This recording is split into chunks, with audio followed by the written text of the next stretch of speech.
नमस्कार विद्यार्थी मित्रांनो, मी प्राध्यापक डॉक्टर सिद्धार्थ भगवान जाधव, इतिहास विभाग प्रमुख श्रीमती नानकीबाई वाधवानी कला महाविद्यालय यवतमाळ तथा सदस्य अभ्यास गट महाराष्ट्र राज्य पाठ्यपुस्तक निर्मिती मंडळ बालभारती पुणे. विद्यार्थी मित्रांनो, आज आपण बघणार आहोत वैदिक संस्कृती, वैदिक कालखंड, ज्याला वैदिक एज देखील असे म्हणतात. सिंधू संस्कृतीच्या ऱ्हासानंतर जी संस्कृती भारतामध्ये उदयास आली आणि उत्कर्षाप्रत पोहोचली त्या संस्कृतीला वैदिक संस्कृती म्हणून संबोधले जाते. या संस्कृतीचे निर्माते स्वतःला आर्य समजून घेत असत. या संस्कृतीने भारताला महान अशा वेदशास्त्राचे ज्ञान करून दिले. याच काळात वेदाची रचना झाली. अशा या वैदिक संस्कृतीचे दोन भागात विभाजन करण्यात येते. पहिला भाग म्हणजे पूर्व वैदिक कालखंड आणि दुसरा भाग म्हणजे उत्तर वैदिक कालखंड. पूर्व वैदिक कालखंड हा स्वच्छ पाण्यासारखा, तर उत्तर वैदिक कालखंड अनेक दोषांनी युक्त आहे असं आपणास दिसून येतं.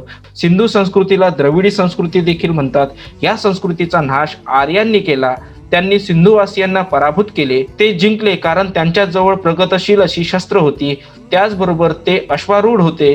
अशा या आर्यांच्या मूळ वस्तीस्थानाबाबत इतिहासकारांमध्ये अनेक मतभेद दिसून येतात. त्या मतभेदांची चर्चा आपण पुढील प्रमाणे करू. आपण या पहिल्या प्रस्तावनेमध्ये पाहिलं की सिंधू संस्कृतीनंतर जी संस्कृती भारतात विकसित पावली त्या संस्कृतीला वैदिक संस्कृती असे म्हणतात. आणि या संस्कृतीचं एक चांगलं वैशिष्ट्य म्हणजे या संस्कृतीने आपल्याला वेद दिलेत. मानवी जीवनाच्या महत्वाच्या टप्प्यावरती वेद हे आहेत. आणि म्हणून आपल्या असं लक्षात येतं की वैदिक संस्कृतीचे जे वाहक होते ते स्वतःला आर्य म्हणवत असत. तर जे होते किंवा सिंधू संस्कृती धारक जे लोक होते त्यांना पराभूत केले. आणि सिंधू संस्कृतीचे लोक पराभूत झाले त्याचं कारण असं की त्यांच्याकडे शस्त्रास्त्र जी होती ही अप्रगत होती. सिंधू संस्कृतीच्या नंतर जी भारतात विकसित संस्कृती झाली त्या संस्कृतीला आर्य संस्कृती असे म्हणतात. या आर्यांच्या संदर्भात वेगवेगळ्या इतिहासकारांनी मतमतांतर मांडलेले आहेत. मुळामध्ये आर्य हे भारतातले होते की भारताच्या बाहेरून ते आलेत, या संदर्भात प्रोफेसर चार्ल्स गाईड नावाचे इतिहासकार असे म्हणतात की आर्यांचे मूळ वस्तीस्थान ऑस्ट्रिया हंगेरिया या समशीतोष्ण प्रदेशातील असावे. चार्ल्स गाईड नावाचे इतिहास संशोधक आहेत, अभ्यासक आहेत, प्रोफेसर डॉक्टर चार्ल्स गाईड हे काय म्हणतात की आर्यांचे मूळ वस्तीस्थान हंगेरिया ऑस्ट्रिया यासारख्या समशीतोष्ण प्रदेशातील असावे, कारण या प्रदेशात पशुपालनासाठी अनुकूल असे वातावरण होते. परंतु नंतरच्या काळात लोकसंख्या वाढल्यामुळे या टोळ्यांना स्थलांतर करून ग्रीस, इराण मार्गे भारतात यावे लागले. त्यामुळे आर्य हे ऑस्ट्रिया हंगेरियातील असावेत. आर्यांचा मुख्य व्यवसाय हा पशुपालन हा होता.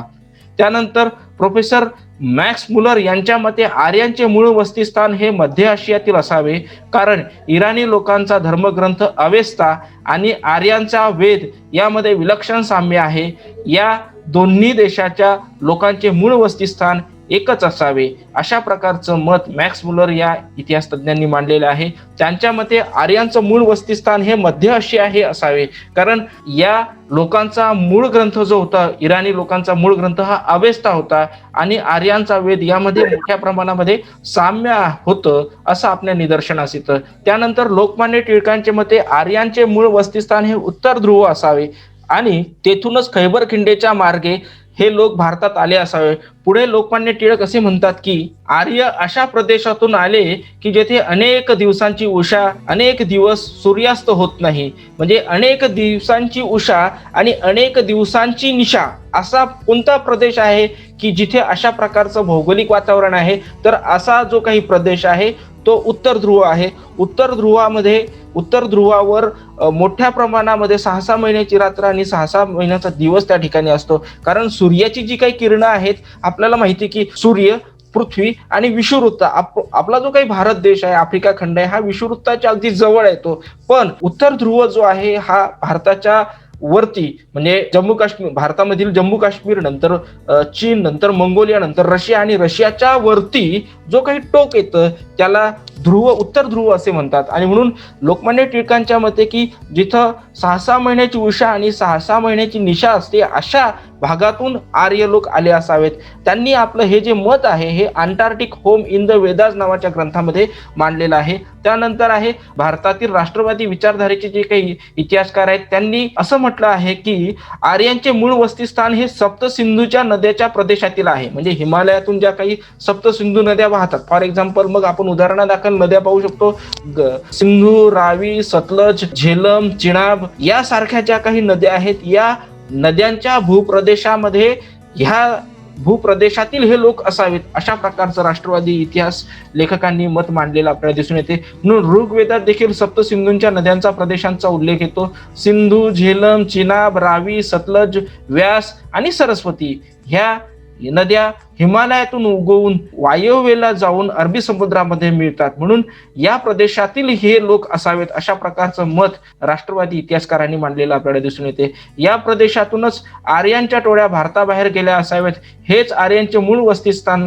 आहे अशा प्रकारचे मत अविनाशचंद्र दास, पंडित गगननाथ झा आणि वाकणकर यांनी मांडलेलं आपल्याला दिसून येते. अशा प्रकारे इतिहासाच्या संदर्भात आपणास हे लक्षात येतं की कशा पद्धतीने आर्यांच्या वस्तीस्थानाच्या संदर्भात वेगवेगळं मत मांडलेलं आहे. त्यानंतर आपण पाहणार आहोत की आर्यांचं नेमकं राजकीय जीवन कशा पद्धतीचं होतं. त्याच्यानंतर आपण दशराज युद्ध पाहणार आहोत. हे दोन्ही पॉईंट परीक्षेच्या दृष्टिकोनातून फार महत्वाचे आहेत, कारण दशराज युद्ध जे आहे याच्यावर अमरावती विद्यापीठाच्या परीक्षेमध्ये साधारणपणे 4 मार्काचे प्रश्न पडत असतात. आर्यांचे राजकीय जीवन, आर्यांच्या विषयी माहिती असणारे ऋग्वेद, यजुर्वेद, सामवेद हे 4 वेदावरून तसेच उपनिषद, सूत्रग्रंथ या ग्रंथावरून आर्य हे टोळ्या टोळ्यांनी समूह करून राहत असत. त्यांनी खैबर खिंडीतून भारतात प्रवेश केला. त्यांनी स्थानिक सप्तसिंधूच्या प्रदेशातून द्रविडांना हरवले. द्रविडांनाच अनार्य देखील म्हटले जाते. हे बहुधा सिंधू संस्कृतीचे निर्माते असावेत. ह्यांना ऋग्वेदात दस्यू किंवा दास म्हटले जात असे. आर्यांनी त्यांचा पराभव केल्यामुळे सप्तसिंधू प्रदेश सोडून अनार्य डोंगराच्या आश्रयाला गेलेत. ऋग्वेदात मनु या आर्यांचा पुढारी मानला गेला. त्याने इंद्राच्या मदतीने दासांचा पराभव केला अशी कथा आहे, पण मनु हे एक ऐतिहासिक चरित्र मानल्या जात नाही. अशा प्रकारे भटके आर्य सप्तसिंधूच्या परिसरात स्थायिक झालेत आणि येथील स्थायी अनार्य भटके बनलेत आणि इथे जे काही स्थायी अनार्य होते ते भटके बनलेत. त्यामुळे अनार्य आपला लढा पुढे चालू ठेवला. काही अनार्य जमाती सुसंस्कृत आणि सुधारलेल्या होत्या. शीम, किकाट, अजू, शुग्र, यक्षु इत्यादी अनार्य जातींचे नावे ऋग्वेदात आढळतात. अनार्य हे दिसायला ठेंगू, सपाट व बसक्या नासिकेचे आणि कृष्णवर्णीय होते. त्यांची भाषा ही आर्यांच्या भाषेपेक्षा वेगळी होती. त्यांचे धार्मिक रीतिरिवाज देखील भिन्न होते. या उलट आर्य उच्च, धिप्पाड, रेखीव, गोरेपान दिसत असत, त्यामुळे ते स्वतःला श्रेष्ठ समजत असत. आपापसातील कलहामुळे आर्यांमध्ये फूट पडली, पण अनार्यांच्या दमनार्थ त्यांच्यात एकी होऊन त्यांनी अनार्यांना संपवले आणि सप्तसिंधूच्या प्रदेशावर आपले प्रभुत्व प्रस्थापित केले.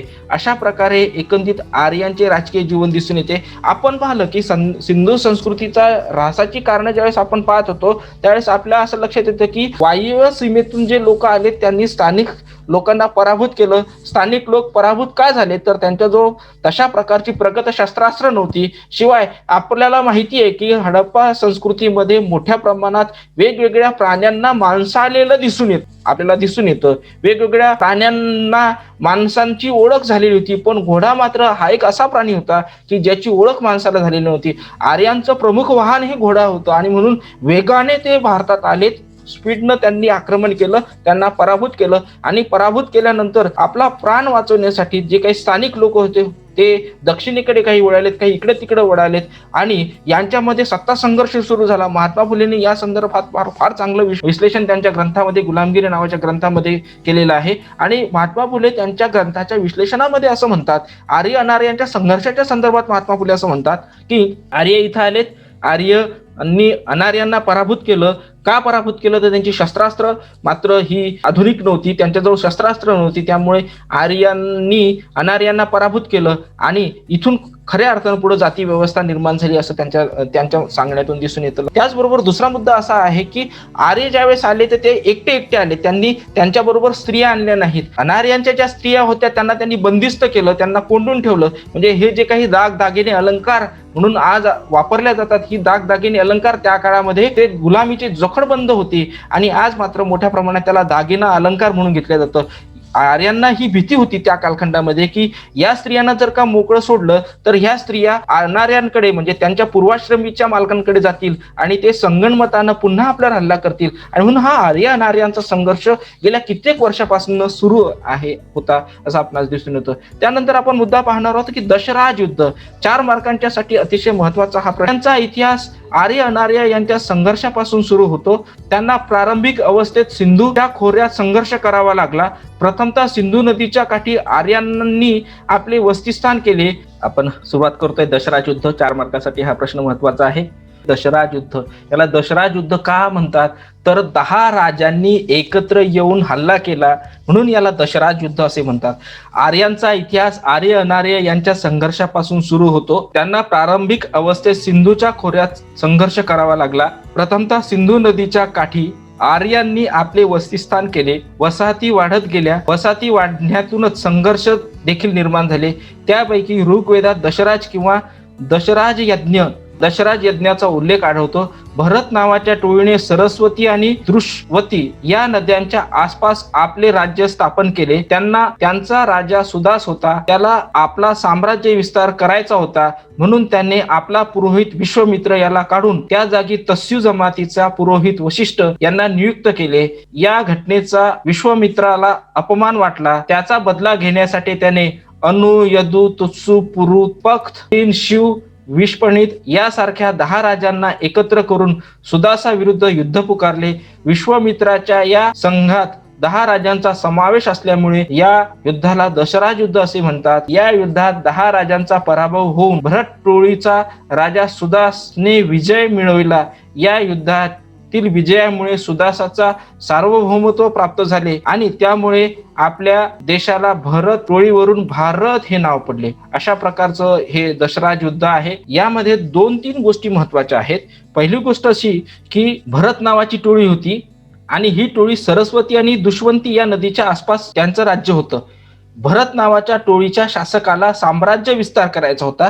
त्यावेळी भरत नावाचा टोळीचा जो राजा होता तो राजा सुदास हा होता. हे बघा, ही तर सुदास हा राजा होता आणि या सुदासाचा राजकीय पुरोहित विश्वामित्र होता. विश्वामित्र हा राजकीय पुरोहित होता. पण हा विश्वामित्र सुदासाला साम्राज्य विस्तार करू देत नव्हता आणि म्हणून सुदासने काय केलं की त्याच्या जागी तुस्य जमातीचा पुरोहित वशिष्ठ याची नियुक्ती केली. म्हणजे विश्वामित्राला काढून त्याच्या जागी तुस्य जमातीचा पुरोहित वशिष्ठ व वशिष्ठ याची नियुक्ती केली. या घटनेचा अपमान विश्वामित्राला वाटला आणि विश्वामित्राने याचा बदला घेण्याचं ठरवलं आणि त्यातूनच मग विश्वामित्र सुदासाच्या राज्यातून भरत टोळीच्या राज्यातून बाहेर आला आणि बाहेर आल्यानंतर त्याने अनु, यदु, तुत्सु, पुरु, पख्त, सलीन, शिव यासारख्या 10 छोट्या छोट्या राज्यांना एकत्र केलं आणि त्यांचं पुरोहित्व केलं आणि या दोघांमध्ये युद्ध झालं. या युद्धामध्ये सुदास विरुद्ध युद्ध पुकारलं आणि या युद्धामध्ये 10 राज्यांचा पराभव झाला. सुदास हा विजयी ठरला. विश्वामित्राच्या संघात 10 राजांचा समावेश असल्यामुळे या युद्धास दशराज युद्ध असे म्हणतात. या युद्धात 10 राजांचा पराभव होऊन भरत टोळीचा राजा सुदास विजयी झाला आणि म्हणून सुदासाची टोळी जी होती, भरत जी टोळी होती, ही सार्वभौम टोळी म्हणजे जिच्यावर निरंकुश राजा हाच अंतिम सत्य अशा प्रकारचं सार्वभौम राज्य निर्माण झालं आणि याच्यातूनच पुढे भरत टोळीवरून किंवा आपल्या देशाला भारत हे नाव लावलं गेलेलं आहे असं आपल्या लक्षात येतं. म्हणून आपण अशा पद्धतीने 4 मार्कांचा तुमच्यासाठी हा फार महत्वाचा प्रश्न आहे. 4 म्हणजे पहिल्या युनिटवरती जर का प्रश्न विचारायचा असेल तर दशराज युद्धावर हमखास प्रश्न पडला जातो. तुम्ही जुन्या प्रश्नपत्रिका पहा, उघडून बघा, यामध्ये दशराज युद्धावर नेमका प्रश्न पडतो. किंवा ऑब्जेक्टिव्ह मध्ये देखील असं म्हटलं जाऊ शकतं की भरत टोळीचा पुरोहित कोण होता. तुम्हाला पर्याय विचारता येईल, वशिष्ठ असेल किंवा पुरोहित असेल किंवा या दोघांपैकी एक नाव लिहिलं जात नाही किंवा भरत टोळीचा राजा हा होता. मग राजाचं नाव लिहिलं जाईल, सुदास राजा किंवा वशिष्ठ राजा किंवा विश्वामित्र राजा वगैरे वगैरे, म्हणून अशा प्रकारचे नावं तुम्हाला, म्हणून हे युद्ध फार महत्वाचं त्या ठिकाणी होतं. त्यानंतर आपण पाहणार आहोत राजकीय जीवन, वैदिक संस्कृतीतील राजकीय जीवन. इतिहास समजत असताना राजकीय, सामाजिक आणि आर्थिक हे 3 टप्पे असतात. या 3 टप्पे समजल्यानंतरच आपणास इतिहास कळत असतो. म्हणून वैदिक संस्कृतीचं राजकीय जीवन, पॉलिटिकल लाईफ कसं होतं त्या कालखंडामधलं, कारण माणूस समूहानं राहतो, पण समूह फार काळ टिकत नाही. त्याला जर का योग्य नेतृत्व मिळालं तरच ते राज्य टिकून राहतं. दशराज युद्धानंतर सप्तसिंधू प्रदेशात शांतता निर्माण झाली. या युद्धात भरत टोळीचा राजा सुदास हा विजयी झाल्यामुळे या भूभागास भारत या नावाने ओळखल्या जाऊ लागले. राजकीय दृष्ट्या कुल हा सर्वात लहान घटक होता. कुलात पती, पत्नी, मुले, नातवंड, भाऊ, बहीण, आजी, आजोबा असा विशाल परिवार होता. म्हणजे राजकीय जीवन पाहत असताना कुल हा सगळ्यात शेवटचा घटक आहे. कुल म्हणजेच कुटुंब. त्या काळात कुटुंबाला कुल असे म्हटले जात असे. कुलामध्ये पती, पत्नी, मुलं, नातवंड, भाऊ, बहीण, आजी, आजोबा, कारण त्या कालखंडामध्ये संयुक्त कुटुंब पद्धती त्या ठिकाणी होती. अनेक कुल मिळून एक ग्राम बनत असे. अनेक कुल मिळून म्हणजे अनेक कुटुंब बनून एक ग्राम बनत असे. या ग्रामाच्या प्रमुखाला वज्रपती असे म्हणत असत. ऑब्जेक्टिव्ह साठी प्रश्न आला पुन्हा की ग्रामाच्या प्रमुखाला वैदिक कालखंडामध्ये काय म्हटलं जात असे, तर ग्रामाच्या प्रमुखाला वज्रपती म्हणत असत. त्याला प्रशासकीय आणि लष्करी कार्य करावे लागत असे. अनेक ग्रामांचे मिळून विश बनत असे. म्हणजे अनेक ग्रामांचे मिळून विश बनत असे. विश म्हणजे आजच्या परिभाषेमध्ये तालुका. अनेक ग्राम बनून विश बनत असे. त्याच्या प्रमुखास विशपती असे म्हणत. अनेक विश बनून जन बनत असे. म्हणजे अनेक तालुके मिळून जन बनत असेत.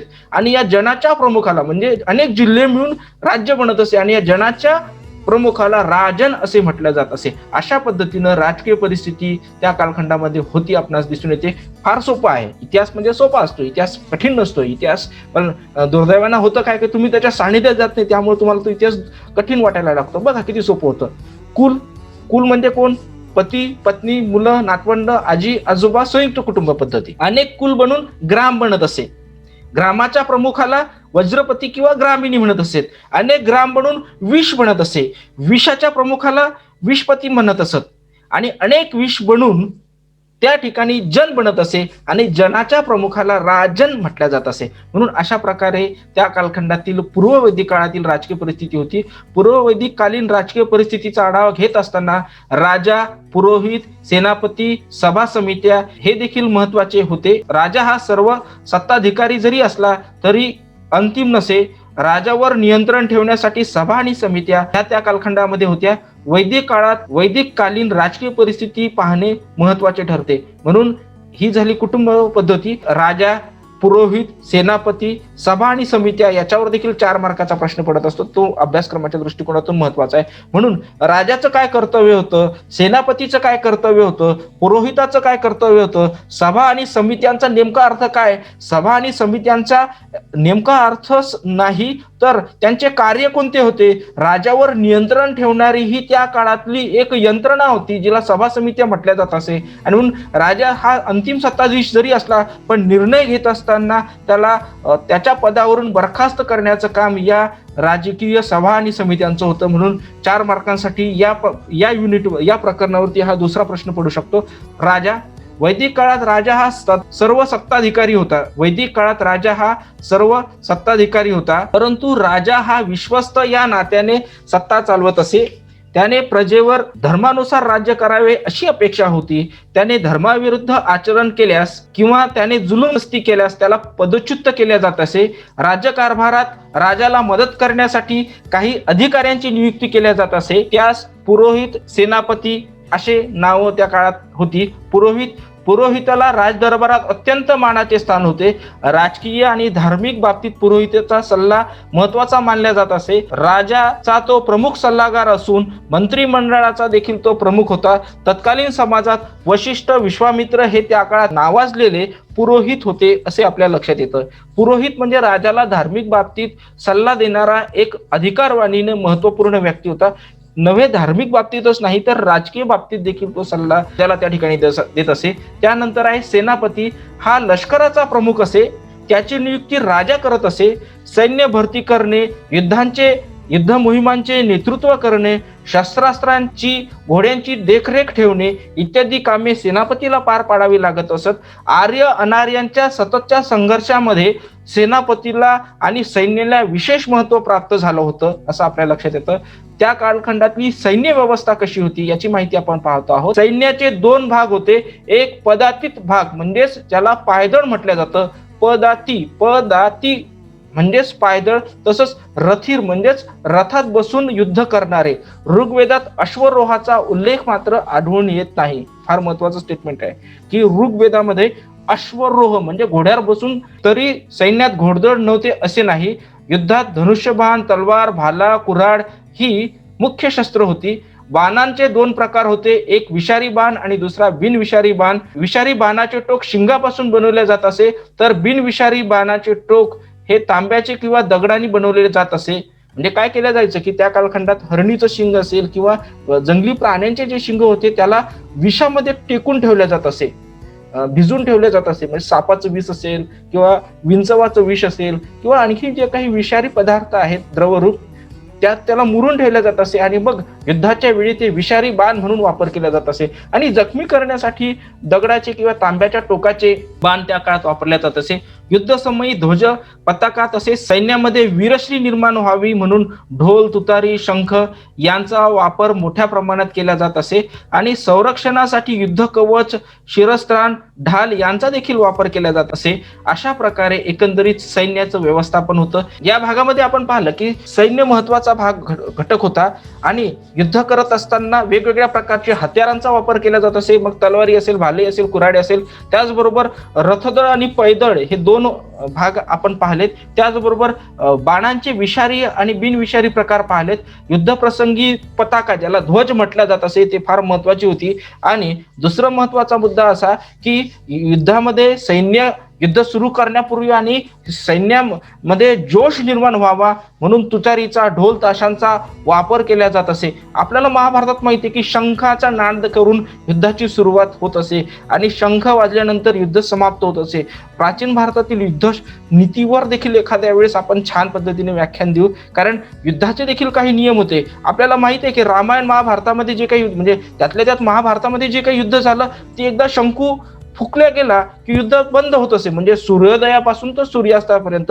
आणि एकदा का सूर्यास्त झाला की या गटातला व्यक्ती त्या गटात जाऊन एकमेकांना भेटीगाठी घेऊ शकत होता. आणि नियम फार स्ट्रिक्ट होते. जर का समोरच्या व्यक्तीच्या हातामध्ये शस्त्र नसेल तर त्याच्यावर हल्ला केला जात असे. म्हणजे जी काही युद्धाची जी आचारसंहिता होती ती देखील फार पाळल्या जात असे असं आपल्या लक्षात येतं. या संदर्भात एखाद्या वेळेस आपण बघू. आता आपण सगळ्यात महत्वाचा या प्रकरणातला महत्वाचा भाग पाहतो आहे तो म्हणजे सभा समित्या. ऋग्वेदामध्ये सभा आणि समित्यांचा उल्लेख वारंवार येतो. ह्या दोन सभांद्वारे लोकमत व्यक्त होत असे. सभेमध्ये समाजातील श्रेष्ठ लोक व सरदार वर्गांचा समावेश होत असे. समितीमध्ये सर्वसाधारण जनतेचे प्रतिनिधी असत. बहुधा राजपद हे वंश परंपरेने प्राप्त होत असे. राजाच्या हाती सत्ता सोपवताना तो जुलमी बनणार नाही याची आर्यांनी पूर्णपणे खबरदारी घेतलेली दिसून येते. त्याकरिता सभा आणि समित्यांची निर्मिती करण्यात आली असावी. राजाला राज्यकारभारात मदत करण्यासाठी राज्याच्या कामावर नियंत्रण ठेवण्याकरिता ऋग्वेदात समितीचे स्वरूप विशाल होते, तर सभेचे स्वरूप समितीसारखे होते असे दिसून येते. राज्यातील श्रेष्ठ प्रतिष्ठित लोक, विद्वान लोक या सभेचे सदस्य होते. निर्णय घेताना बहुमतानेच निर्णय घेतल्या जात असेत. सभेचा निर्णय राजाला देखील बंधनकारक होता. सभेला न्यायदान करण्याचे देखील अधिकार होते. सभेला अथर्व वेदामध्ये नरिष्ठ असे म्हटल्या जात असे. नरिष्ठ याचा अर्थ लेखनीय म्हणजे अनुल्लेखनीय, म्हणजे ज्याला टाळता येत नाही अशा पद्धतीचं. काही महत्वाच्या प्रसंगी राज्यातील लोक एकत्र येत असत, त्याला समिती असे म्हणत. समितीचे स्वरूप विशाल होते. समितीत राजकीय विषयाबरोबरच सामाजिक आणि आध्यात्मिक विषयावर चर्चा होत असे. राजा स्वतः समितीत उपस्थित राहत असे. राजाला नियुक्त करणे किंवा जुलमी राजाला पदच्युत करणे यासारखे महत्वाचे कार्य समितीला पार पाडावे लागत असे. समितीच्या अध्यक्षाला ईशान म्हटल्या जात असे. पूर्ववैदिक काळात स्त्रियांना समितीत सहभागी केल्या जात असे. पूर्ववैदिक कालखंडामध्ये स्त्रियांना देखील या समितीमध्ये समाविष्ट करण्यात येत असे. पण उत्तर वैदिक कालखंडामध्ये मात्र स्त्रियांचा सहभाग हळूहळू कमी झाला. काही विशेष प्रसंगी सर्व प्रजा उपस्थित न राहता ग्रामाचे प्रतिनिधी, व्यापारी संघाचे प्रतिनिधी समितीमध्ये सहभागी होत असत. प्रजा आणि राजा दोघेही आपली कर्तव्य नीट बजावतील अशा प्रकारची रचना सभा समित्यामध्ये करण्यात आलेली होती. अशा प्रकारे एकंदरीत सभेचे आणि समितीचे कार्य होते असं आपल्यास निदर्शनास येते. ठीक आहे, तर आपण इथे थांबू. उद्या आपण पुन्हा भेटणार आहोत एका नव्या व्हिडिओसह. विद्यार्थी मित्रांनो, ही आम्ही लिहिलेली काही पुस्तकं आदरणीय डॉक्टर संतोष बनसोड सर आणि मी प्राध्यापक डॉक्टर सिद्धार्थ जाधव यांनी ही पुस्तकं आपल्यासाठी लिहिलेली आहेत. तरी ही पुस्तक जरूर अभ्यासा. तुम्हाला हा जर व्हिडिओ आवडला असेल तर निश्चितपणे लाईक करा, शेअर करा आणि सबस्क्राईब करा. आपल्या मित्रांपर्यंत हा व्हिडिओ जाऊ द्या. चला तर पुढे पुन्हा भेटू एका नव्या व्हिडिओमध्ये एका नव्या विषयासोबत. धन्यवाद.